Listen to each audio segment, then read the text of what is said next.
કોંગ્રેસના નેતા શક્તિસિંહ ગોહિલના ભત્રીજાનું ગતરોજ આકસ્મિક જે અવસાન થયું હતું એ ઘટનાને લઈને હવે મહત્વપૂર્ણ ખુલાસો થઈ રહ્યો છે।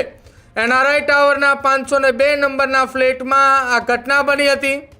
જ્યારે આ ઘટના બની એ દરમિયાન 2 ગોળીએ લીમડા સ્ટેટના રોયલ ફેમિલીને કારમાં આઘાત આપ્યો છે। યશરાજસિંહ ગોહિલ અને રાજેશ્વરી ગોહિલના 2 મહિના પહેલાં જ લગ્ન થયા હતા। પત્નીને ગોળી વાગતા જ યશરાજે 108ની અંદર એ ફોન કર્યો હતો અને 108ના એમ્બ્યુલન્સ કર્મચારી પરેશ પટેલે આખી આ ઘટના જે છે એ જણાવ્યું છે। 108 ઇમરજન્સી સેવાના ઈએમટી પરેશ પટેલે પ્રતિષ્ઠિત અખબાર સાથે ખાસ વાતચીત કરી હતી અને કહ્યું હતું 21 તારીખે રાત્રે 11:42 કોલ સેન્ટર પરથી કોલ આવ્યો હતો। 11:45 વાગે અમારી એમ્બ્યુલન્સ એ એનઆરઆઈ ફ્લેટ ખાતે પહોંચી ચૂકી હતી। બેડરૂમમાં યશરાજસિંહના પત્નીએ લોહી લુહાણ હાલતની અંદર બેડની બાજુમાં પડેલા હતા। યશરાજસિંહના માતા પણ બેડરૂમની અંદર હાજર હતા અને મેં યશરાજસિંહને પૂછ્યું કે આ કેવી રીતે બન્યું। એ દરમિયાન યશરાજસિંહે કહ્યું કે પિસ્તોલના કવરમાંથી પિસ્તોલ કાઢવા જતાં ભૂલથી ફાયરિંગ થયું છે।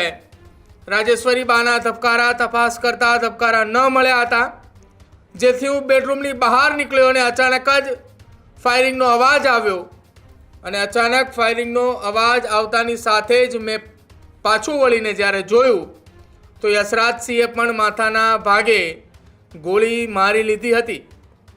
તત્કાલ મેં યશરાજસિંહના પણ ધબકારા તપાસ્યા, પણ મને તેમના ધબકારા મળ્યા ન હતા। આ બાબતે મેં 108ના કોલ સેન્ટર અને 112ની અંદર પણ કોલ સેન્ટર બાદ એ ત્યાં જાણ કરવામાં આવી હતી। જો કે સમગ્ર ઘટનાની જાણ એ પોલીસ અધિકારીઓને થતાની સાથે જ તત્કાલ ધોરણે ત્યાં ક્રાઇમ બ્રાન્ચ સહિતના અધિકારીઓ એ ઘટના સ્થળે પહોંચ્યા હતા। સમગ્ર ઘટનાની હાલ એ તપાસ એ ફોરેન્સિક પોસ્ટમોર્ટમ જે થયું છે તેના રિપોર્ટ આવ્યા બાદ પોલીસ અધિકારી દ્વારા આખી એ ઘટના જણાવવામાં આવશે કે કેટલા વાગ્યાની આસપાસ કઈ પ્રકારે એ ઘટના બની હતી। જો કે 108ના એમ્બ્યુલન્સના ઈએમટી પરેશ પટેલે આ સમગ્ર વિગત એ પ્રતિષ્ઠિત અખબાર સાથે વાતચીત દરમિયાન તેમણે જણાવી હતી કે આ એ આખો એ ઘટનાક્રમ હતો।